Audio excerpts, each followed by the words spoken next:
Sudah ya?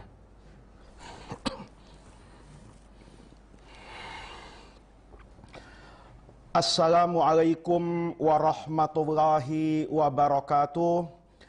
Bismillahirrahmanirrahim. Alhamdulillahirabbil alamin. Wassalatu wassalamu ala asyrafil anbiya'i wal mursalin wa ala alihi wa sahbihi ajma'in. Amma ba'du.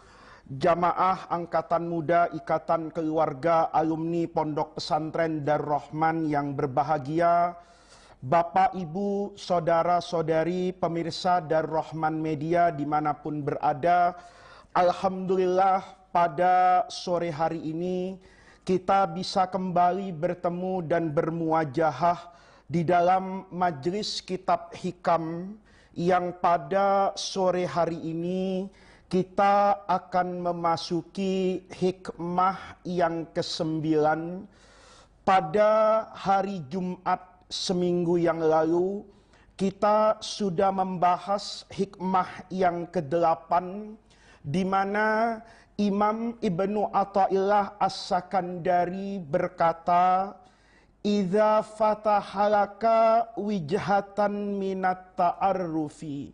Kalau Allah Subhanahu wa ta'ala telah membukakan kepadamu wijhatan, satu jalan, satu jendela, satu pintu minat ta'arrufi, di mana Allah akan menjumpaimu. Tentu kita akan dijumpai oleh Allah dengan sifat-sifat Allah Subhanahu wa ta'ala. Kalau engkau diberi kesempatan oleh Allah untuk menjumpai Allah, di mana Allah yang membukakan jalan itu, Allah yang membukakan pintu itu, Allah yang membukakan jendela itu, Allah yang datang kepadamu, bukan engkau yang datang kepadanya. Maka kata Imam Ibnu Athaillah, fala tubali ma'aha. Keadaan yang seperti itu jangan membuatmu risau.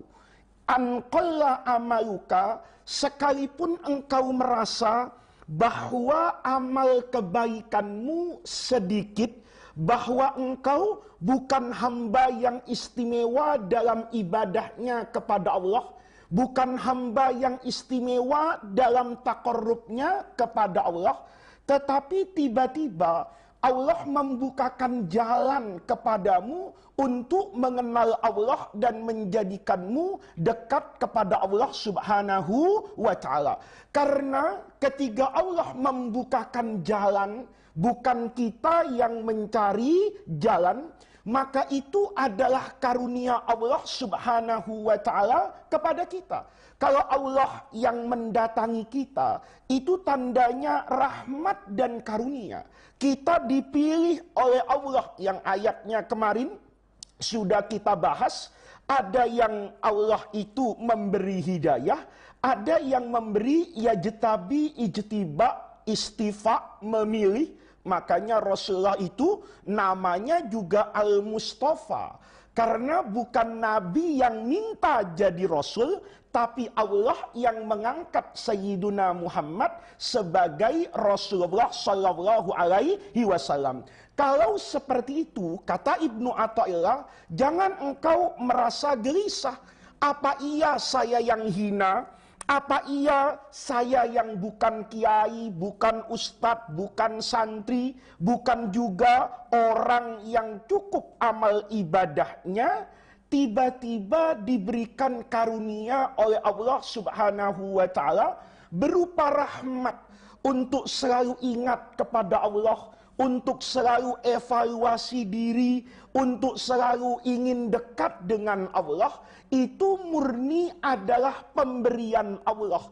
Kalau saya sholat, saya puasa, saya zakat, kan seolah-olah saya mempersembahkan amal saya kepada Allah. Sementara kalau Allah yajtabi, memilih kita, itu adalah karunia dan pemberian Allah. Tentu tidak mungkin untuk diperbandingkan betapa jauhnya antara karunia Allah dan amal yang kita persembahkan kepada Allah. Hikmah ini sebetulnya mengingatkan kita kembali kepada hikmah yang awal dulu kita belajar kitab hikam ini, di mana ada orang ya yang nanti di hadapan Allah dia bertemu dengan rahmat Allah subhanahu wa ta'ala.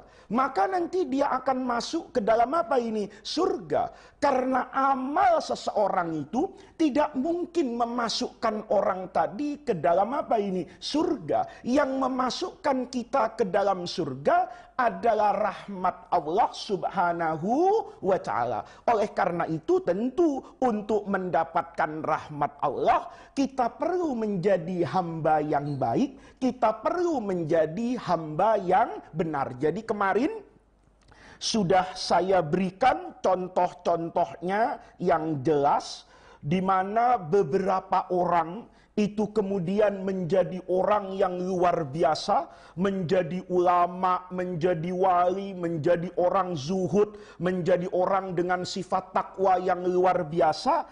Itu semua semata-mata karena Allah membukakan pintu untuk mereka. Pintu itu dibuka oleh Allah dalam waktu yang singkat, sekejap, kemudian mampu merubah kehidupan mereka minadz-dzulumati ilan nur. Sahabat Umar contohnya tidak pernah meminta hidayah. Kita kalau sholat subuh itu minta hidayah bukan saja pada suratul Fatihah, bukan saja pada ihdinas siratal mustaqim. Kita baca kunut, Allahumma hdina fiman hadait, minta hidayah. Tapi kadang-kadang keluar dari masjid malah nyolong sendal. Padahal kita baru minta apa itu? Hidayah. Sahabat Umar itu tidak pernah meminta hidayah. Tidak pernah berdoa mendapatkan hidayah. Tetapi dalam sekejap, hidayah Allah datang seketika kepada sahabat Umar.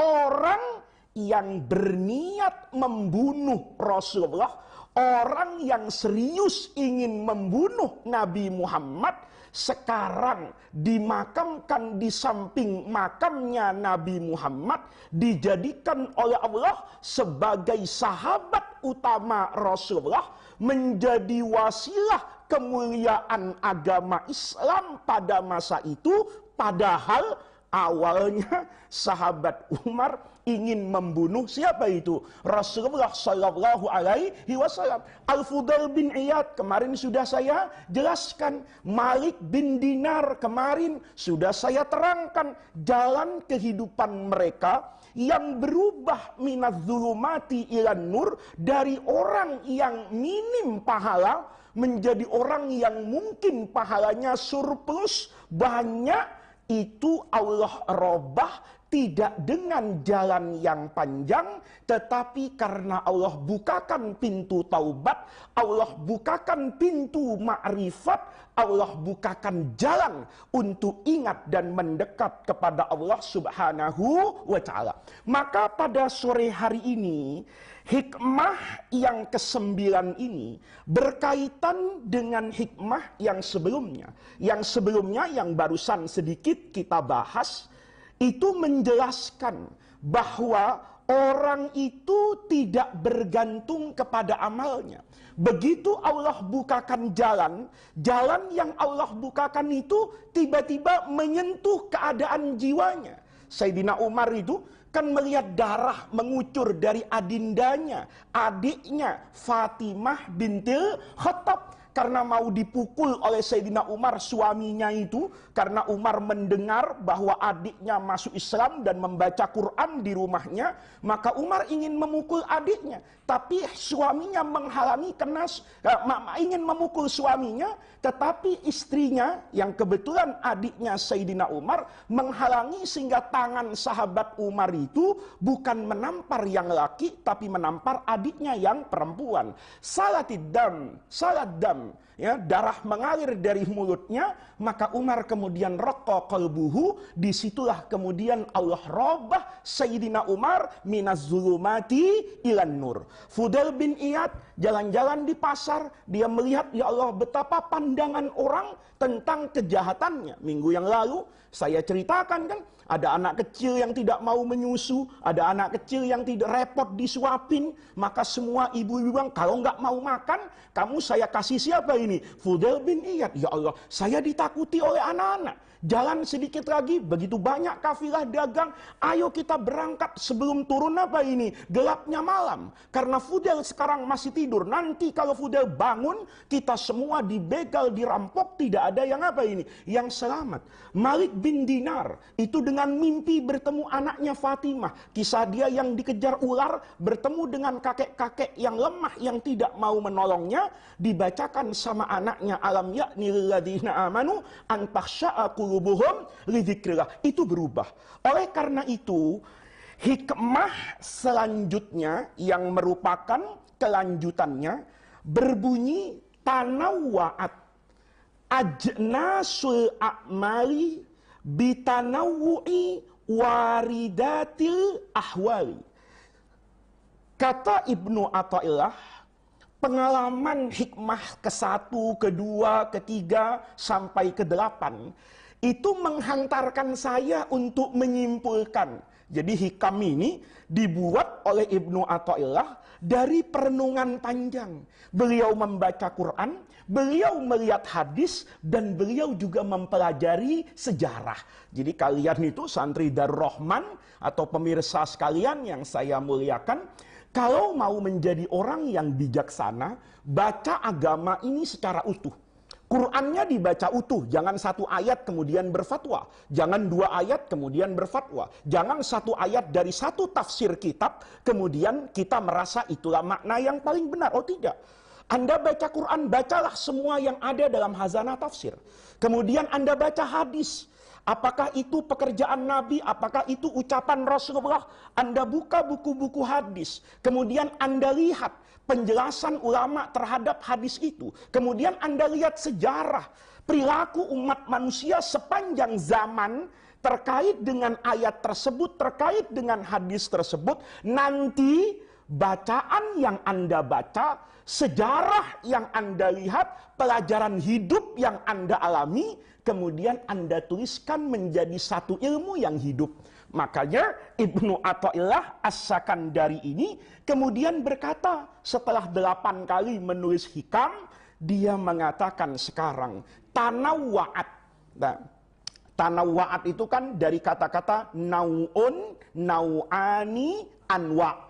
Kayak kita ngaji nahwu misalnya, al-jumlatu itu ada nau'ani, ada al-jumlatul ismiyah, ada al-jumlatu al-fi'liyah. Kan begitu kan? Khobar juga nau'ani. Ada khobar mufrad, kalau bicara mubtada dengan khobar, ada khobar jumlah. Itu namanya macam-macam. Nau'un, nau'ani, anwa'.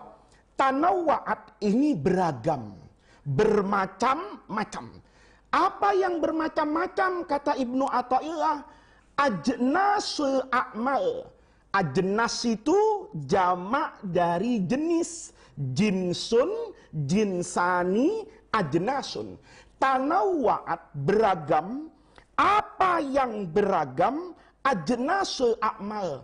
Jenis perbuatan manusia. Jadi manusia itu berbuat, itu beragam. Kamu bisa lihatlah. Kadang-kadang senyum, kadang-kadang ngomel. Kadang-kadang bersyukur, kadang-kadang mengeluh. Orang bertemu dengan saya, 2 orang yang berbeda, mungkin bisa bercerita tentang saya sesuatu yang berbeda. Gimana Faiz orangnya? Baik. Mungkin karena saya ajak makan siang. Saya kasih sate, saya kasih jus, kan begitu. Tiba-tiba bertemu dengan saya terburu-buru. Saya perlunya apa sekarang? Dia ditanya, gimana tadi ketemu Faiz? Wah, orangnya pelit ya. Waktunya saja nggak dikasih. Saya cuma dikasih ketemu 2 menit, nggak kasih minum, nggak kasih makan. Itu namanya ajnasul a'mal. Pekerjaan seseorang itu berbeda-beda. Kadang bersyukur, kadang ngomel, kadang sabar, kadang emosi. Itu kenapa? Kata Ibnu Athaillah bitanawu'i, karena keragaman waridatil ahwal, karena karena beragamnya keadaan waridat yang datang kepada orang tadi. Ya, orang tadi itu pekerjaannya beragam karena keadaan masing-masing orang beragam. Makanya dalam ilmu tasawuf itu, dulu guru saya Syekh Ramadan Al-Buti itu menjelaskan al-ahwal itu jamak dari halun, keadaan. Keadaan itu apa? Ya al-wad'u alladhi yamurru bil insani thumma yatajawazuhu duna ayyastaqirra ladaihi. Keadaan itu apa takrifnya? Ya keadaan tuh Anda pasti tahu kan, suasana itu namanya juga keadaan, kondisi tertentu itu namanya keadaan. Oleh ulama dikasih takrif pengertian. Itu al-wad'u. Ya al-wad'u itu keadaan, satu bentuk alladzi yamurru bil insan, yang keadaan ini yamurru. Apa yamurru itu? Melewati, datang bil insan kepada seseorang. Tsumma yatajawazuhu, kemudian keadaan ini melampaui orang tadi. Misalnya ketika kamu keluar dari masjid sendalnya hilang, maka akan ada apa ini? Kesedihan. Kesedihan itu yamurru bil insan, menimpa manusia. Tsumma yatajawazu, kan enggak mungkin nangis terus, kan enggak mungkin sedih terus. Dia pasti akan melewati itu duna ayyastaqirra ladaihi, keadaan itu tidak mungkin bermukim bersemayam pada satu orang selamanya. Kan kita selalu bilang begitu. Ada siang, ada malam. Ada hujan, ada kemarau, ada panas, ada dingin, ada senyum, ada tangisan. Nah, ini namanya keadaan. Kata Ibnu Athaillah, misalnya, kenapa orang-orang yang saya ceritakan itu, Sayyidina Umar bisa berubah hidupnya minadz-dzulumati ilan nur dalam waktu yang apa ini? Singkat. Fudail bin Iyad, mengapa begitu?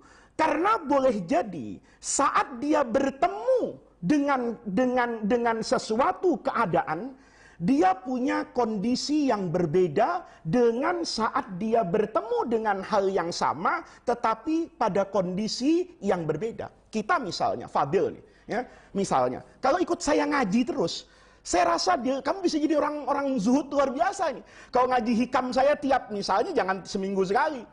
Nggak, saya buka pengajian di Darur Rahman misalnya, khusus misalnya santri yang tidak live kayak begini, pagi, sore, siang, malam ngaji apa ini? Tasawuf.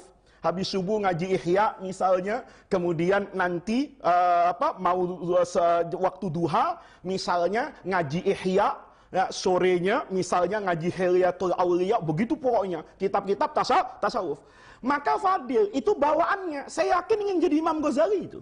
Kenapa? Karena waridatul ahwalnya, karena keadaan yang membersamai dia. Tapi sebaliknya, kalau Fadil setiap hari saya ajak ke mall, ya, pagi ke Plaza Senayan, siangnya ke Pondok Indah, malamnya Grand Indonesia, besoknya saya ajak ke Bali, ngelihat mall di Kuta, besoknya saya ajak ke Medan, lusa saya ajak ke Singapura, saya jamin yang ada di otaknya Fadil cari duit. Kenapa? Ternyata hidup itu harus kaya dan hebat. Mau beli ini mahal, beli itu mahal. Kenapa dia berpikir duit? Karena al-ahwal, keadaannya selalu mengantarkan dia mengatakan hidup ini butuh apa ini? Duit. Saat kita ngaji dan tenang, maka orang mengatakan, oh, hidup yang bahagia itu kalau dengan ilmu. Seorang politisi mungkin mengatakan hidup yang bahagia itu kalau berkuasa. Buktinya apa? Setelah saya tidak berkuasa, mungkin dikejar-kejar KPK. Nah, itu namanya waridatul ahwal. Ya. Hikmah ini orang sering tanya, apa diajarkan Ustadz di dalam agama? Oh, diajarkan di dalam agama. Apa buktinya? Mungkin yang di Darur Rahman dulu ngaji sama Pak Kiai Sukron setiap subuh kitab Riyadhus Shalihin. Nanti bisa dibuka. Ada hadis yang diriwayatkan oleh sahabat Hanzalah. Hanzalah ini sahabat Nabi yang baik. Satu ketika Hanzalah ini duduk-duduk di ya mungkin kalau sekarang itu di tiangnya masjid lah. Hanzalah duduk di tiangnya masjid. Lagi nyantai seperti orang berpikir atau orang berhayal, lewat sahabat utama Nabi Muhammad Shallallahu Alaihi Wasallam, yaitu sahabat Abu Bakar As-Siddiq radhiyallahu anhu. Karena Abu Bakar lewat, maka Sayyidina Abu Bakar ini nyapa ke Sayyidina Hanzalah.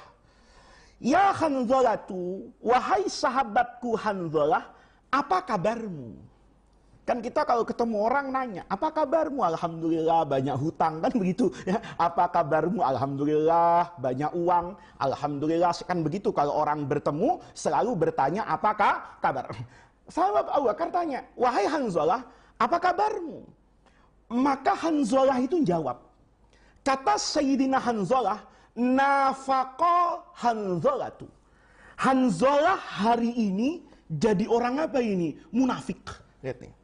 Ini hebatnya ya. Orang dulu tuh semakin baik kadang-kadang ngaku munafik. Orang sekarang munafik ngaku soleh gitu loh. Ya. Orang dulu itu baik tapi perasaannya tidak cukup kebaikannya itu kepada Allah Subhanahu wa Ta'ala. Maka Hanzalah ini ditanya sama Abu Bakar. Wahai sahabatku Hanzalah, apa kabarmu hari ini? Nafaqah, jadi orang munafik saya. Sayyidina Abu Bakar kaget, loh kok jadi orang munafik? Kata Hanzalah, bagaimana saya tidak munafik? Nakunu inda Rasulillah. Kalau kita sedang di hadapan Nabi kayak kamu sekarang nih, kayak Hilman, Fadil, Malik, Habib Umar, semua yang ada di nakunu inda Rasulillah, lagi ngaji di depan Rasulullah. Yudzakiruna bil jannati wan nar. Nabi itu cerita tentang nikmatnya surga, Nabi cerita juga tentang dahsyatnya neraka. Apa yang terjadi? Kalau sudah ngaji di depan Rasulullah, kata Hanzalah, bawaannya itu kepengen sholat aja pulang. Bawaannya tuh kepengen puasa aja.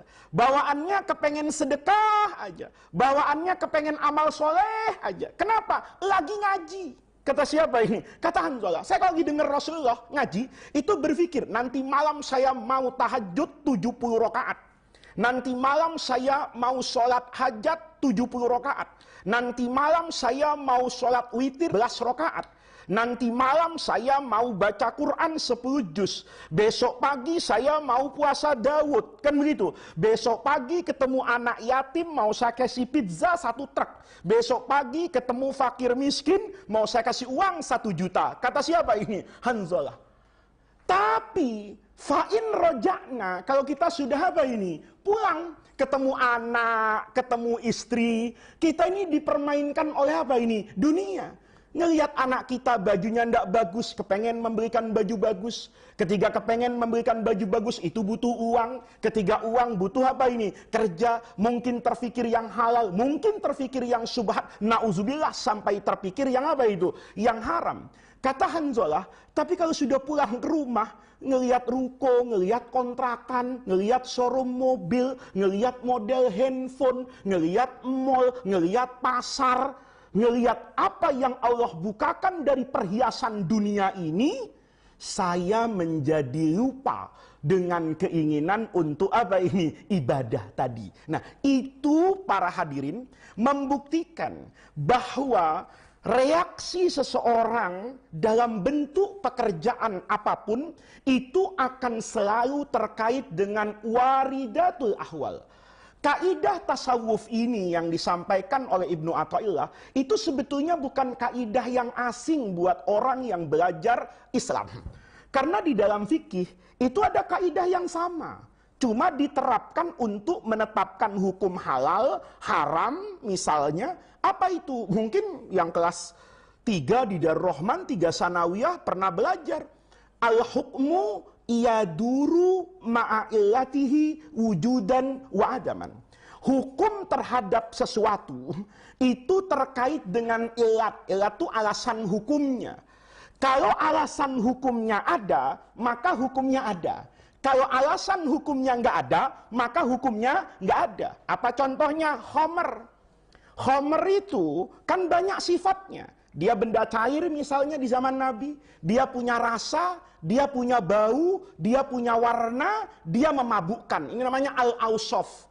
Sifat yang melekat pada khamr. Kalau orang itu mujtahid, ulama, kiai, maka ketika mau memutuskan hukum, itu ada 3 langkah. Yang pertama tangqihul manat, Yang kedua takhrijul manat. Yang ketiga tahqiqul manat. Tangkihul manat tuh ngapain? Mengurai. Kayak saya tadi, khomer di zaman Nabi, yang disebut khomer itu apa? Benda cair. Yang disebut khomer itu apa? Ada baunya.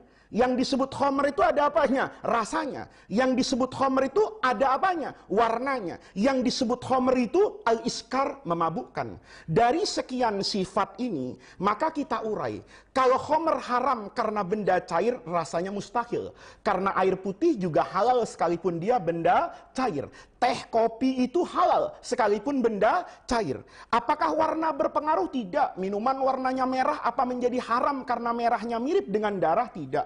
Makanan menjadi halal haram karena baunya? Rasanya tidak. Jengkol dan pete itu juga berbau, bawang putih juga berbau, kecap di pabriknya juga berbau. Tetapi bau itu tidak akan mempengaruhi hukum. Rasa, pedas, asin, enak, nggak enak, itu tidak berpengaruh kepada hukum. Lalu yang berpengaruh apa? Kita urai, tangkih.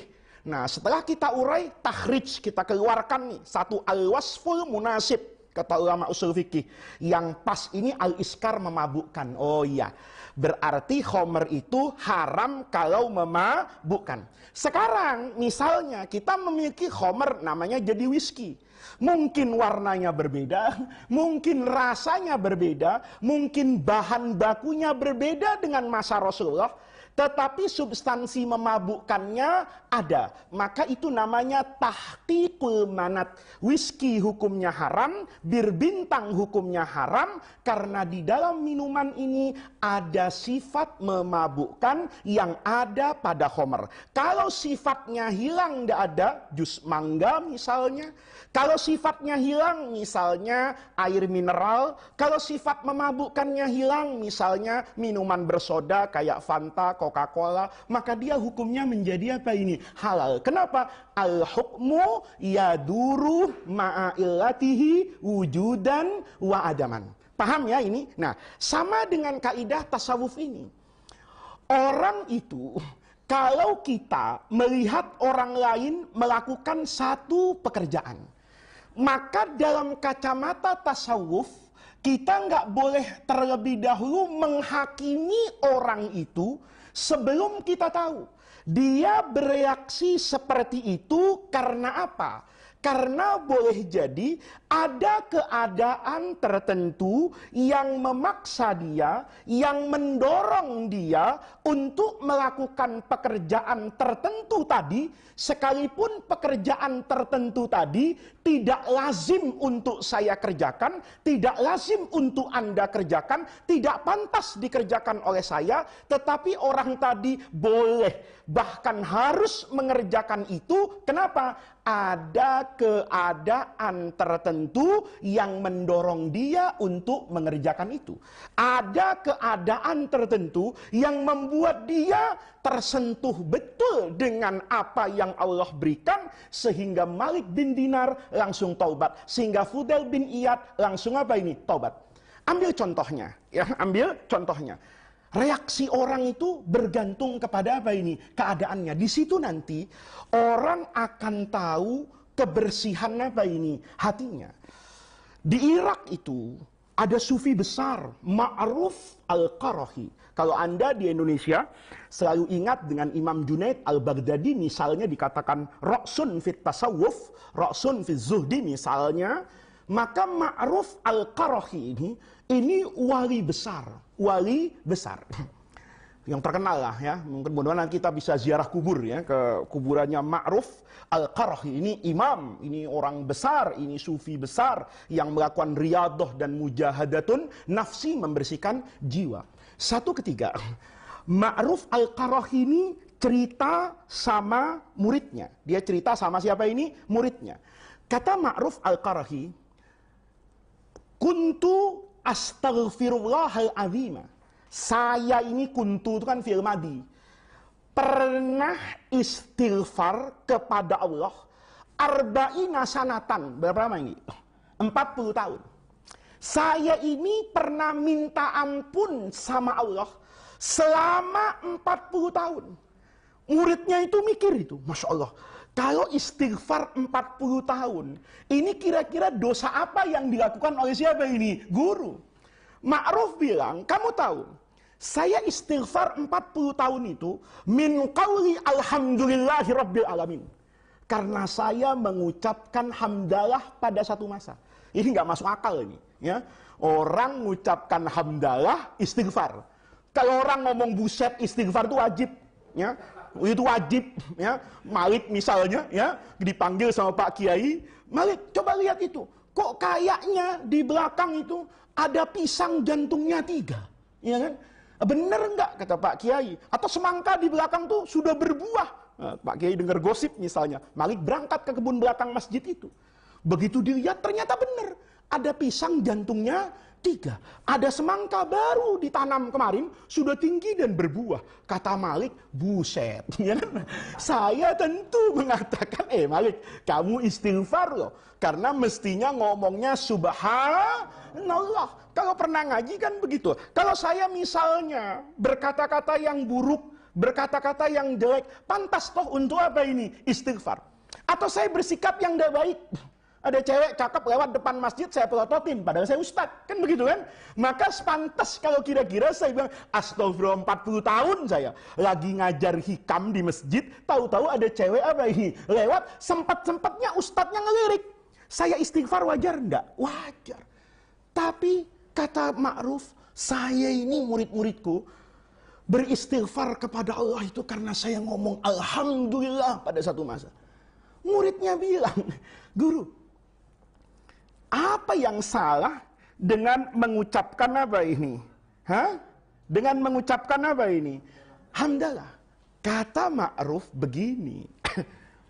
Terjadi kebakaran di kampung saya. Jadi di kampungnya ada apa ini? Kebakaran. Kebakaran itu besar dan rata. Karena kebakaran itu besar dan rata, maka murid-murid saya itu berlari ingin menyelamatkan tokonya si guru. Nah, jadi Imam Ma'ruf Al-Qarrahi itu sama dengan ulama dulu itu buka toko gitu loh. Jadi kalau ada ulama bekerja, ada ulama berusaha, itu jangan dilecehkan. Kalau kita kan kadang-kadang cara pandangnya lain itu. Sudah ngajar masih buka toko, serakah amat kan gitu. Nah, ulama dulu nggak gitu.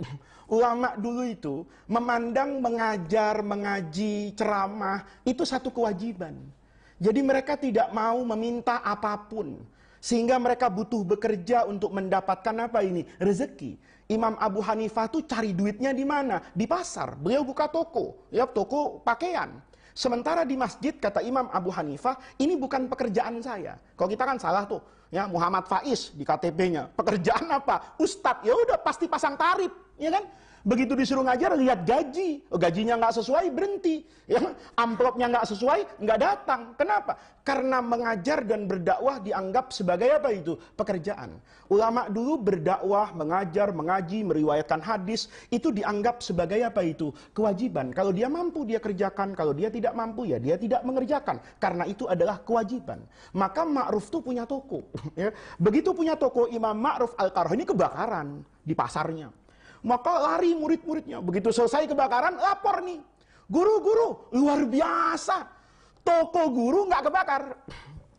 Ma'ruf tuh ngomong, alhamdulillah toko saya nggak kebakar. Jadi muridnya lapor, guru, kebakaran tuh hebat. Semua toko terbakar. Alhamdulillah tokonya guru satu-satunya nggak terbakar. Alhamdulillah. Dia ngomong gitu. Lihat nih, refleks. Begitu selesai ngomong hamdalah, pulang. Dari masjid ke rumahnya mau lihat tokonya. Sepanjang jalan beliau merasa apa ini? Berdosa. Saya hamdalah tadi itu karena apa? Karena toko saya yang selamat, tetapi kan saya hamdalah di atas penderitaan orang lain. Karena saya, kan yang terbakar kan semuanya. Yang selamat cuma tokonya Ma'ruf Al-Qarrahi. Ketika waridatul ahwalnya hanya nafsunya, dia ngomong hamdalah. Alhamdulillah, toko saya nggak kena, saya nggak bangkrut, harta saya nggak hilang.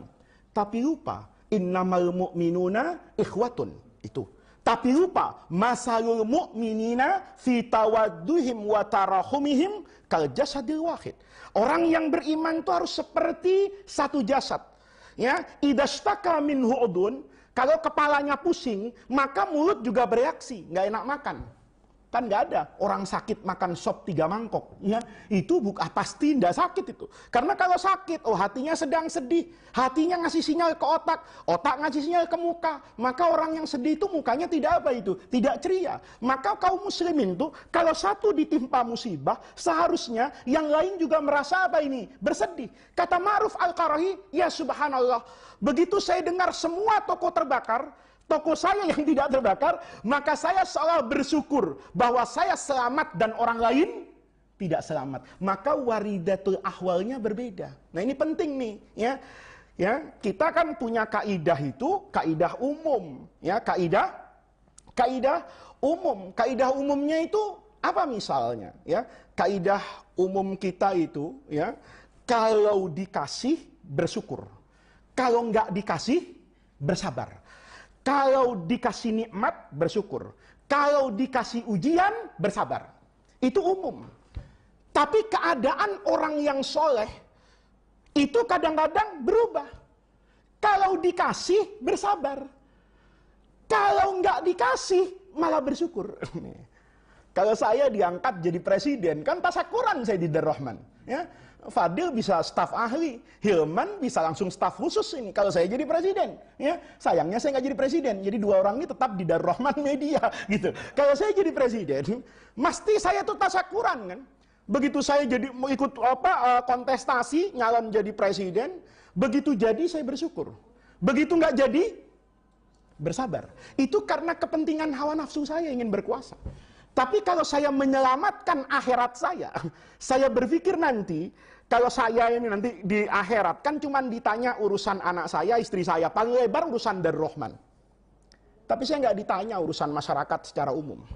Tapi presiden nanti, menteri nanti, pejabat negara nanti, itu tidak akan lolos dari pertanyaan Allah itu sebelum ditanya bukan saja urusan dia, tapi urusan semua orang. Jangan-jangan ada orang miskin tidak makan, jangan-jangan ada kambing mati, karena saya pejabat di sana, saya akan ditanya sama Allah. Maka ketika waridatul ahwal seperti itu, kalau dikasih dia bersabar, dikasih duit yang banyak bersabar, tidak dipakai beli baju yang terlalu bagus, tidak dipakai mobil yang mentereng, tidak diberikan rumah yang mewah, tetapi dipakai secukupnya, sepantasnya, sisanya dia dermakan fisabilillah. Itu namanya dapat nikmat bersabar.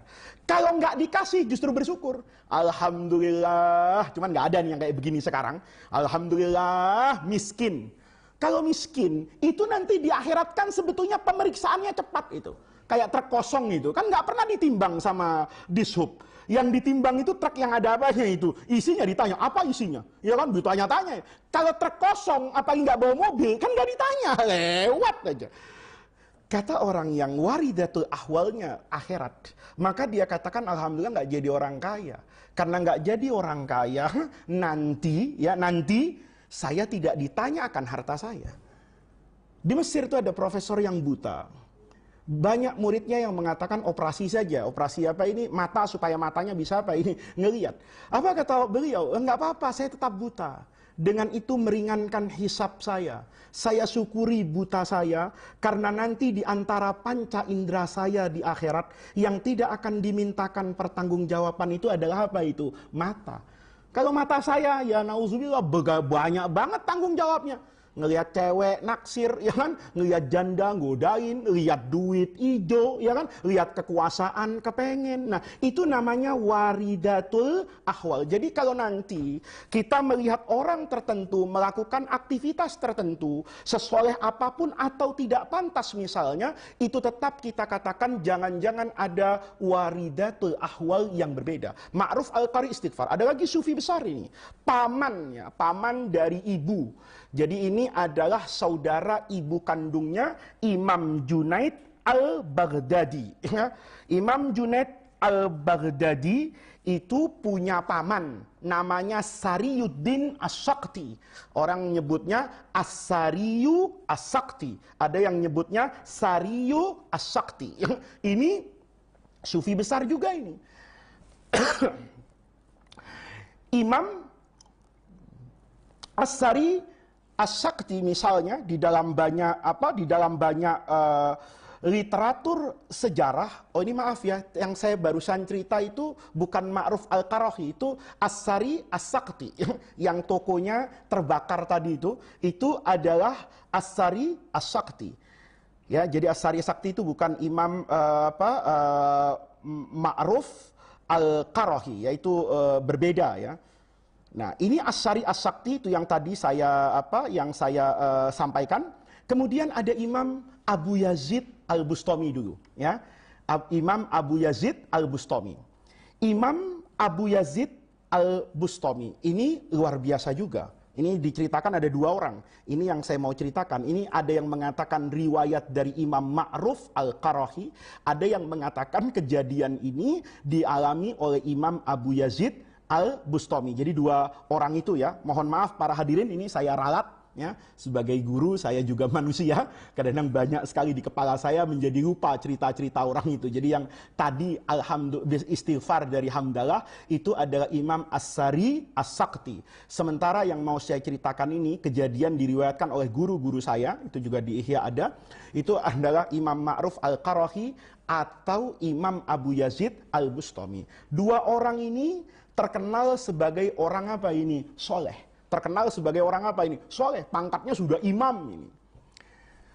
Pada satu masa, ini yang saya ceritakan, yang Imam Abu Yazid Al-Bustami juga itu dilakukan oleh Al-Ma'ruf Al-Qarahi. Mereka itu meninggalkan kampung halamannya. Ma'ruf Al-Qarahi mencari ilmu, Abu Yazid Al-Bustami juga mencari ilmu dan berkhidmat pada gurunya. Kemudian, kedua orang ini pulang ke kampungnya. Karena orang kampung dengar bahwa yang mau datang ini ulama kelas besar ini, imam besar lah ya. Imam besar bimakna kalimat. Ini sudah terkenal akhlaknya, perilakunya, ilmunya luar biasa ini. Abu Yazid Al-Bustami. Yang ketika kamu cerita tentang aulia pasti kesebut Imam Abu Yazid Al-Bustami. Ma'ruf Al-Qarahi juga seperti sudah saya ceritakan pada kisah yang saya khilaf untuk menceritakan tadi. Orang berkumpul, kayak saya ini misalnya mau kembali ke Jagakarsa dari Mesir. Maka semua santri, semua muhibbin Pak Kiai kumpul. Mau menyambut apa ini? Saya. Maka Abu Yazid Al-Bustami itu dengan Ma'ruf Al-Qarahi itu menghadapi keadaan yang seperti itu. Beliau itu bukannya girang, kalau kita kan girang. Disambut, Masya Allah, diciumi tangannya sepanjang jalan, dielulukan, ini wali besar. Itu menjadi apa ini? Menjadi gembira. Tapi kedua orang itu tahu bahwa ini adalah hayatud dunia, ini kehidupan dunia. Itu laibun walahun. Di sana ada ghurur, tipuan. Dulu guru saya selalu bilang gitu. Kalau kamu nanti jadi ustadz, kemudian dikelilingi oleh ribuan orang, jangan tertipu. Itu bukan nikmat Allah. Itu justru ujian yang terberat dari Allah Subhanahu wa Ta'ala. Karena di sana syahwat keduniawian akan muncul. Ingin tenar, ingin dianggap hebat. Ini yang terjadi. Abu Yazid Al-Bustami, waktu itu datangnya pas bulan Ramadan. Beliau berjalan itu konon ratusan kilometer. Jadi sebenarnya statusnya apa itu? Musafir. Musafir boleh nggak puasa? Boleh. Tapi pandangan masyarakat, ini kan waliyun min awliyaillah. Ini kan imam besar. Harusnya ibadahnya luar biasa. Walaupun musafir seharusnya puasa. Apa yang terjadi? Kata Abu Yazid, kalau saya terlena dan menikmati keadaan itu, maka hati saya nanti gampang untuk apa ini? Sombong. Maka nanti jangan-jangan saya mengerjakan apapun akan menjadi apa ini? Riya. Apa yang terjadi? Ibarat di Jagakarsa. Saya nggak langsung ke pesantren Darur Rahman ini. Ma'ruf Al-Qarahi atau Abu Yazid Al-Bustaminya. Tapi kemana yang dilakukan? Di pasar sana dekat pom bensin, masuk warung. Makan saya. Fadil ini nungguin DR Media mau shoot, ya kan? Kedatangan waliyun min awliya illah al-kabir al-masyhur ini. Ditunggu-tunggu sama Fadil. Kok nggak datang-datang ya? Hilman sebagai komandan Darur Rahman Media bilang, Dil, kok belum mulai? Ya belum datang walinya, belum datang kiainya, belum datang imamnya. Lah katanya sudah sampai kok, sudah lewatin Cilandak. Coba cek. Dicek sama Malik, naik motor ke sana. Siapa tahu macet atau ada apa. Ternyata Malik ngelihat, saya sedang apa ini? Makan. Fina hari Ramadan. makan. Padahal boleh loh. Kan saya musafir. Tapi pandangan Malik, kok makan ya si Faiz? Katanya wali. Masa wali Ramadan, walaupun musafir, bayangan Malik, yang namanya wali itu biar kepanasan 1000 derajat, biar kedinginan di bawah 1000 derajat, di bawah 0, dia tetap akan apa itu? Karena apa? Puasa. Maka Malik pulang itu. Begitu pulang Malik, nyebarin. Weh, guru makan. Pakai iklan lagi dari Masjid An-Nida An-Naidi. An-Nida kasih tahu, jemaah istirahat dulu. Kenapa? Guru masih makan tuh, satenya aja belum dipanggang, ya kan? Pasti lama itu. Maka orang terbelah. Mayoritas orang yang beragamanya cuma pakai semangat, nggak pakai ilmu. Murid yang cuma suka mendengar hal-hal yang zohir, terpukau dengan penampilan luarnya, kabur. Capek-capek gue nungguin, guru makan sate. Nggak jaga perasaan kita kayak yang puasa. Kamu walaupun musafir, kan boleh makan, tapi kan makannya ngumpet-ngumpet. Saya kebetulan makannya itu malah saya live kan di Instagram saya. Ini gue lagi makan, pamer gitu. Maka orang bubar semuanya. Bahkan mulai menggunjing. Nggak nyangka ya, katanya orang alim, katanya orang hebat. Ternyata begitu ya kelakuannya. Begitu terdengar gosip-gosip itu, kan Hilman lapor sama saya, Gus, cepet makannya. Kenapa? Nama baik hancur. Saya tanya sama Hilman, Man, siapa yang maki-maki saya? Banyak. Fadil udah goyah, ya kan? Ya, Fadil sudah goyah. Habib Umar malah udah balik badan dia, katanya, gua nggak nunggu guru model kayak gini. Nah, banyak man yang bubar kayak itu, banyak bos. Hilman panik sebagai tim sukses saya, panik dia. Kenapa? Wah, nanti ngaji hikam nggak ada lagi yang nonton, followersnya bubar, iya kan? Yang subscribe bisa jadi batalin. Begitu Hilman panik, ya Allah Gus, hancur Gus, bubar tuh semua orang. Saya bilang, Man, sekarang saya ke Dar-Rahman. Kenapa? Saat saya masuk ke Dar-Rahman, tidak ada lagi gurur tipuan dari masyarakat yang mencium tangan saya, menundukkan badan di depan saya, seolah-olah mereka hina dan saya yang menjadi mulia. Saat itu kata Abu Yazid Al-Bustami, sekaranglah saya tenang. Nah, ini hati-hati ya, tapi jangan dimain-mainkan. Ini tasawufnya tingkat tinggi. Nanti kapan-kapan kita buka pengajian Ihya lah ya. Kalau Jumat sore ngaji apa? Ngaji hikam, mudah-mudahan kapan-kapan saya bisa ngajar Ihya apa Senin atau hari apa kita buka lah pengajian. Di Ihya itu ada namanya mazhab al-malamatiyah. Ada orang mengerjakan hal yang tidak pantas, itu bukan karena tidak pantas, tapi dia ingin memperbaiki hatinya. Itu diperdebatkan panjang oleh fuqaha, oleh ulama. Tetapi nggak boleh mengerjakan yang haram. Jangan terus saya peluk-peluk cewek gitu ya, supaya saya nggak, hati saya bersih, enggak gitu. Tapi cukup mengerjakan, kata banyak ulama, yang menjatuhkan dari muru'ah saja. Kalau saya tiba-tiba terkenal menjadi wali, misalnya nih, saya ngomong sama Hilman, Man, tenang ya, tenang aja sudah kamu, jangan sedih. Tahu-tahu keluar dari DR Media, ada orang datang ngasih Avanza sama Hilman. Kata Hilman, wali nih, ya kan? Tahu sebelum apa ini? Sebelum apa ini? Saya ada santri saya peluk-peluk. Sabar ya. Begitu sabar, keluar dari masjid, sendalnya hilang. Masya Allah, Gus Faiz, betul-betul wali ini. Tahu sebelum apa ini? Tahu sebelum kejadian. Hilman perlu diluruskan. TV ini saya ngomong asal-asalan loh ya. Ya, waktu itu saya bilang nanti akan ada orang ngasih TV 50 inch. Saya bilang begitu. 2 minggu sebelum ini dikasih. Tahu-tahu Bu Nyai dapat dikasih orang. Kata Bu Nyai, saya nggak biasa nonton TV gede, kasih aja ke DR Media. Itu kebetulan. Tapi kalau nanti ya kebetulan terus anak Dar-Rahman tahu tiap yang saya omongin kejadian, saya bahaya loh. Karena saya kemudian akan maghrur ini, tertipu. Semua orang depan saya nunduk, cium tangan, minta barokahnya. Wah, betul orang lain yang mungkin Allah akan bantu karena niatan Anda yang baik. Tapi saya mungkin bisa jadi Firaun, bisa jadi Namrud, bisa jadi kacau hati saya. Karena akan ada kesombongan buat saya. Oh, saya ini orang hebat ya, ya Allah, nggak nyangka ya. Ternyata ludah saya itu bisa menyembuhkan corona, misalnya gitu. Semua orang yang positif, sembuh. Nah, kata Imam Ghazali, ada keadaan tertentu yang membuat orang tuh ingin mengobati itu. Kan ad-daruratu tubihul mahzurat. Kalau saya lemes, nggak ada makanan. Kalau saya nggak makan itu babi, saya mati. Maka babi itu boleh dimakan nggak? Boleh. Itu untuk menyelamatkan jiwa. Maka menyelamatkan hati itu tidak kalah pentingnya dari menyelamatkan apa ini? Jiwa. Begitu saya dikit-dikit keluar, murid saya ikut, Masya Allah, itu wali besar, itu kiai besar, itu imam besar, itu ustadz besar, itu Masya Allah, bibirnya tidak keluar kecuali hikmah, itu ludahnya obat segala penyakit. Rusak saya.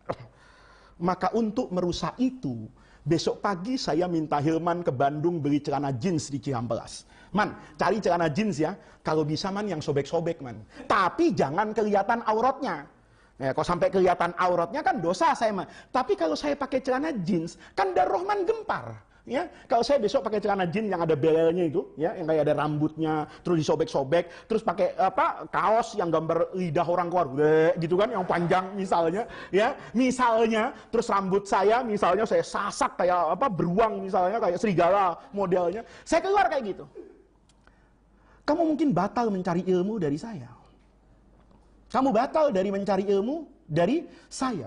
Kabur semua. Begitu kabur semua, nggak ada yang mau ngaji sama saya. Maka saat itu saya katakan, Alhamdulillah, inilah saatnya saya mengobati niat saya. Jangan-jangan saya niat ngajar itu kelihatannya zohirnya kayak jadi kiai. Kayaknya memberi pencerahan kepada umat. Hati-hati loh. Ngaji itu kan warasatul anbiya. Saya duduk kayak sekarang ini. Kan mewarisi Nabi saya. Mewarisi tugasnya Rasulullah kan. Nabi memberi pencerahan, saya memberi pencerahan. Apa pantas pekerjaan yang Allah pilihkan untuk seorang Nabi kemudian dikotori oleh manusia macam saya dengan niatan-niatan yang bersifat duniawi?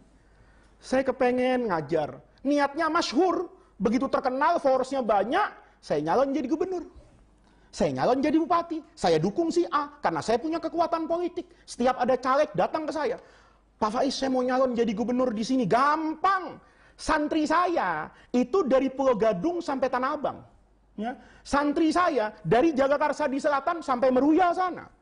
Kalau Bapak mau, ya asal ganti mobil saya, asal penuhi ATM saya baiat semua santri saya. Yang tidak memilih Bapak, saya tidak ridho dengan wirid dan ilmu saya. Zohirnya, saya mengajarkan ilmu. Zohirnya, saya memberikan aurat. Zohirnya, saya memberikan ijazah tentang pencerahan. Tapi batinnya Allah tahu bahwa itu saya lakukan bukan untuk Allah, bukan untuk agama, tapi untuk kepentingan diri pribadi. Maka saat seperti itu, waridatul ahwalnya itu ekstrim. Jadi kalau nanti Anda melihat satu hari ya, saya pakai celana jeans, ya, saya pakai rambut yang aneh-aneh, itu bukan karena waridatul ahwal, mungkin saya sudah stres karena keadaan. Ya. Tapi kalau ada orang yang soleh, kalau saya kan tidak soleh, saya kan tidak baik, tapi kalau ada orang baik, yang kita yakini kebaikan, kalau Malik lihat saya, tahu-tahu dangdutan pakai headset begini-begini, itu bukan saya begitu, ya, itu memang saya nggak benar. Tapi kalau Malik melihat orang yang tulus mengajar, mengabdikan dirinya untuk masyarakat, kemudian seperti itu, jangan tuduh orang itu bermaksiat. Jangan tuduh bahwa orang itu menyimpang dari ajaran Rasulullah. Salah-salah, dia sedang mengobati jiwanya. Dia sedang membersihkan hatinya dari kesombongan. Habib Ali Al-Jufri itu, di Mesir itu dulu, diceritakan tuh suka membersihkan kamar mandi. Padahal kalau beliau ngaji itu yang datang banyak. Begitu ditanya, kenapa gosok-gosok kamar mandi? Untuk membuat hati saya tidak sombong. Kita kalau jadi ustadz, jangan bersihin kamar mandi. Disuruh azan tersinggung. Disuruh azan tersinggung, masuk masjid nggak ada orang nih, ya, ada orang tapi mungkin nggak tahu azan gitu. Tahu dia kalau saya ustadz azan, enak aja lu, gua kiai, emang tukang azan, kan begitu. Padahal azan itu kan pekerjaan yang mulia. Ya, waman ahsanu qaulan mimman da'a, ada nggak perkataan orang yang lebih bagus dari da'a ilallah? Itu ayat nazalat fil muazzin. Tapi kalau saya diundang, Pak Faiz tolonglah jadi muazzin di masjid saya, yakin nggak datang nih? Ustadz model saya, enak aja.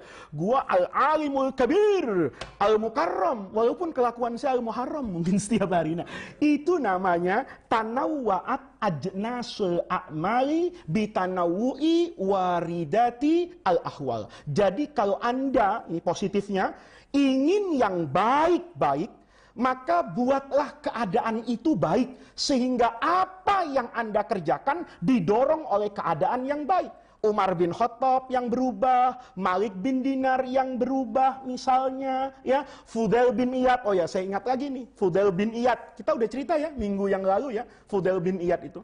Fudail bin Iyad itu naik haji. Begitu haji, orang kalau pergi haji. Orang kalau pergi haji, itu yang paling diincar waktu untuk berdoa. Di antaranya wukuf di Arafah. Ini mudah-mudahan yang hadir di ruangan ini dan yang ikut mendengarkan DR Media ini, Allah beri rezeki naik haji. Ya. Mudah-mudahan naik hajinya bareng nih, rombongan pengajian hikam. Ngajinya bareng kumpul di Arafah. Nah, Fudail bin Iyad itu, di padang Arafah itu nggak berdoa dia. Orang lain tuh pada ngapain itu? Doa. Fudail bin Iyad rahimahullah ini, wali besar ini, ulama hebat ini nggak berdoa. Nangis nutup mukanya. Sambil teriak, wa sawatah, wallahi wa in ghafartani. Demi Allah, wa sawatah. Sawatah itu ungkapan orang yang terbuka auratnya. Ini mohon maaf ya, contohnya orang Arab suka teriak tuh, kalau kita pakai sarung. Udah tahu pakai sarung, ikut panjat pinang gitu. Atau sudah tahu pakai sarung, main apa itu? Bola. Tentu ya, auratnya rawan untuk apa ini? Terbuka. Begitu dia naik, tahu-tahu angin berhembus dari bawah. Kok angkat sarungnya ke atas? Nah, auratnya kelihatan enggak tuh? Nah, itu dia teriak. Wa sawatah. Itu bahasa Arabnya. Ya Allah, aurat saya tersingkap. Wallahi wa in ghafartani. Sekalipun engkau ampuni saya, Allah, saya malu. Aurat saya itu seperti telanjang di hadapan Allah. Muridnya itu kan banyak yang ikut umroh, ikut haji sama gurunya. Muridnya yang satu bilang, ini guru kok gitu ya doanya? Ya Allah, aurat saya terbuka, saya malu. Ya Allah, sekalipun engkau ampuni. Kalau yang lain kan doa, ya Allah, jadikan hambamu ini hamba yang soleh, punya istri solihah, zuriyah yang solihin wassolihat, punya uang, bisa haji lagi, kan gitu, bisa beli ini. Kan berdoanya begitu, Rabbana atina fid dunya hasanah, motor bagus, mobil bagus, rumah mewah, kan doanya begitu. Ini enggak berdoa sama sekali. Mulai ba'da zawal duhur sampai kubailal ghurub, sampai selesainya waktu wukuf di Arafah menjelang maghrib, Fudail cuman menutup mukanya dengan berkata, ya Allah, auratku. Maka muridnya yang ngerti bilang, loh, ini justru guru adalah orang yang paling paling baik. Kenapa? Guru kan tadi pakai baju ihram. Tahu, makanya kita itu kalau haji, kalau umroh sampai mikot, itu harus pakai baju apa ini? Ihram. Nggak boleh pakai baju bebas. Padahal semua ibadah itu boleh loh pakai baju bebas. Kamu mau sholat pakai sarung. Di Indonesia kayaknya orang alim. Guru saya mufasir, alim, hafal Quran, profesor. Sholat pakai jaket kulit, celananya jeans lagi. Di luar negeri biasa aja. Kamu nanti ngeliat khotib Jumat di Mesir atau di Inggris pakai jas, pakai dasi, ya biasa saja. Tapi di sini kamu lihat orang pakai jas, pakai dasi, naik ke atas mimbar salah kostum, kan begitu. Mau kondangan, kan begitu. Ya di Jogja, di Masjid Kauman, ya mungkin saja pakai belangkon, pakai baju lurik, pakai beskap, khotib. Kamu pakai itu di Jagakarsa disangka mau jadi dalang, kan begitu. Nah, itu beda-beda. Nah, kita ini kadang-kadang mudah dengan tertipu dengan pakaian. Maka ketika haji dan umroh, mau ke Baitullah, baju itu suruh copot. Karena kalau saya pakai baju begini, Ustadz, kalau saya Cristiano Ronaldo, pemain bola yang mahal, mungkin saya tawafnya pakai apa ini? Pakai kaosnya Juventus. Ya kan? Nomornya nomor 7. Kenapa? Ini kebanggaan saya. Sehingga orang tahu itu Cristiano Ronaldo, sombong nanti. Wah, itu kiai. Wah, itu alim besar, nggak ada. Kalau sudah di hadapan Allah, semuanya copot bajumu. Karena baju itu yang suka membedakan status sosialmu. Merasa kaya, merasa hebat, jenderal bintang 4, Hansip nggak ada bintangnya. Ya, tahu-tahu umroh di sana, kata jenderal, minggir lo, lu Hansip, gue jenderal. Tapi enggak. Di hadapan rumah Allah semuanya menjadi apa ini? Sama tersingkap. Ilaman atallaha biqalbin salim. Kata Fudail bin Iyad, ya subhanallah, aurat saya terbuka, dosa saya terbaca, semuanya Allah tahu, nggak ada yang bisa saya sembunyikan. Saya malu, ya Allah, sekalipun engkau ampuni dosa saya, tapi waktu mengerjakan dosa itu engkau kan melihat, engkau kan maha mendengar, engkau kan maha tahu. Dia tidak berdoa, tapi kata ulama, itulah kelakuan yang paling baik dilakukan. Kenapa? Karena saat itu Fudail bin Iyad ada selalu dengan zikrullah. Dia tahu Allah yang maha tahu, dia tahu Allah yang maha mendengar, dia tahu Allah itu la yakhfa alaihi syai'un, Allah tidak ada yang tersembunyi, maka waridatul ahwal dia seperti itu. Hadirin sekalian, tanpa terasa sudah 1 jam kita mengaji kitab hikam ini. Saya ingin menutup pengajian ini untuk mengajarkan kita arif. Kita arif. Kalau Anda ingin mendapatkan pekerjaan yang baik, maka pekerjaan itu harus didorong oleh niat, misi, visi, dan motivasi yang baik. Maka benar Rasulullah Shallallahu Alaihi Wasallam itu selalu mengingatkan kita, innamal a'malu binniyat wa innamal likulli imri'in ma nawa. Niatan kita atas satu pekerjaan itulah yang akan memberi makna terhadap pekerjaan itu. Ketika kita sholat, kita baca inna sholati wa nusuki wa mahyaya wa mamati. Ketika kita dahului dengan Allahu Akbar, seharusnya menghantarkan kita kepada kehusuan, melepaskan diri dari kesombongan. Tidak ada kepentingan duniawi. Untuk apa saya jadi imam? Membaca bacaan yang bagus dengan bacaan yang panjang. Kalau harapan saya adalah pujian manusia, padahal sholat itu saya mulai dengan Allahu Akbar, mengatakan bahwa Allah lah hidup saya. Bahwa ketika saya baca iftitah inni wajjahtu wajhiya lilladzi fataras samawati wal arda, itu menunjukkan bahwa niat itu sangat penting. Yang kedua, carilah keadaan yang baik-baik. Karena ketika keadaan itu baik, maka kita akan selalu didorong untuk melakukan pekerjaan yang baik. Anda tidak cukup menjadi orang baik, tapi Anda perlu hidup di lingkungan yang baik. Kamu tidak cukup menjadi orang yang benar, tetapi kamu harus benar memilih jalan hidupmu, memilih teman hidupmu, memilih lingkungan di mana kamu hidup. Karena kebenaran dari dalam diri sendiri yang dibangun dengan kebenaran yang ada di lingkungan secara bersama, itulah yang akan mampu menjaga ketaatan kita, menjaga kebaikan kita kepada Allah Subhanahu wa Ta'ala. Ini yang bisa saya sampaikan pada pengajian sore hari ini. Saya mengucapkan terima kasih kepada Darul Rahman Media, kepada para alumni yang begitu memberi apresiasi kepada pengajian hikam setiap Jumat sore ini, kepada semua yang mengikuti pengajian ini, kepada semua yang mensupport pengajian ini, kepada semua yang membantu pengajian ini,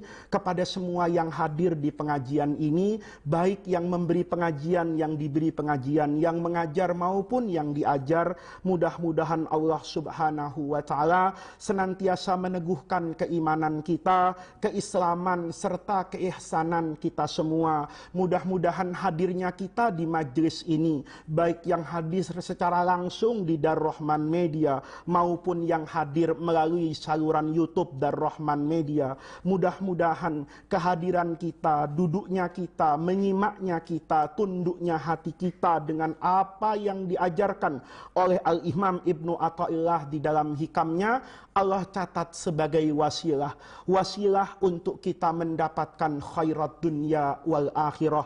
Mudah-mudahan Allah jaga kita semua, Allah jaga kedua orang tua kita, Allah jaga keluarga kita, Allah jaga sahabat-sahabat kita, Allah jaga orang-orang yang kita cintai, Allah jaga orang-orang yang mencintai kita, Allah jaga orang-orang yang membuka pintu hati dan rumah mereka untuk kita, Allah jaga orang-orang yang kita bukakan pintu hati kita dan rumah kita kepada mereka, Allah jaga pondok pesantren Darul Rahman, Allah jaga semua sarana pendidikan pesantren, Allah jaga semua santri, Allah jaga semua guru, Allah jaga semua keluarga santri, Allah jaga semua keluarga guru, Allah jaga yahfaduna wa yahfaduhum min kulli makruh, dari hal-hal yang tidak kita inginkan. Allah jaga dari segala mara bencana, Allah jaga dari segala musibah, Allah jaga dari segala penyakit, Allah jaga dari virus corona, Allah jaga dari hal-hal yang menyusahkan kita dalam kehidupan dunia ini.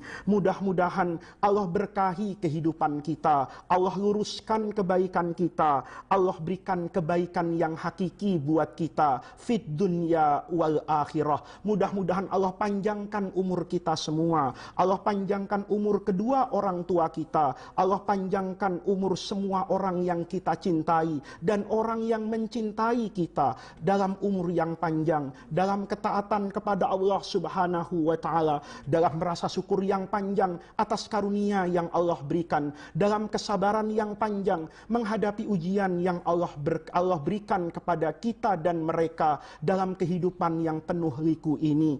mudah-mudahan Allah Subhanahu wa Ta'ala senantiasa membersamai kita, menuntun kita, membimbing kita, merahmati kita dalam melalui perjalanan panjang yang penuh liku, ujian dan cobaan dalam kehidupan dunia ini.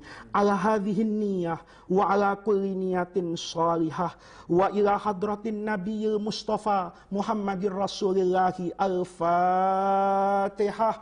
A'udzu billahi minasyaitonir rajim. Bismillahirrahmanirrahim. Alhamdulillahirabbil alamin arrahmanir rahim maliki yaumiddin. Iyyaka na'budu wa iyyaka nasta'in. Ihdinas siratal mustaqim. Siratal ladzina an'amta 'alaihim ghairil maghdubi 'alaihim waladdallin. Amin. Allahumma bihaqqil Fatihah wa bisirril Fatihah wa bikaramatil Fatihah wa bimu'jizatil Fatihah wa bijahi man unzilat 'alaihil Fatihah. Ya farijal hammi ya kashifal ghammi ya man li abdihi yaghfir wa yarham. Allahumma ya muhawwilal ahwal hawwil ahwalana ila ahsanil hal bi barakatil Fatihah wa bi karamatil Fatihah wa bi mu'jizatil Fatihah.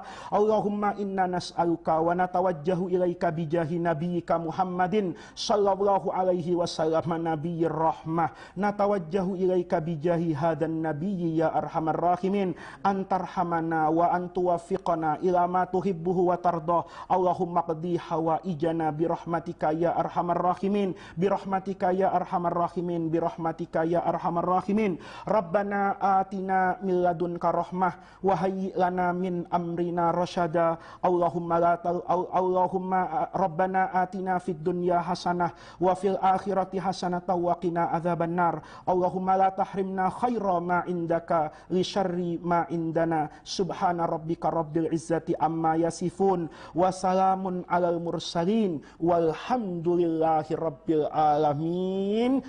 Kurang lebihnya saya mohon maaf. Assalamualaikum warahmatullahi wabarakatuh.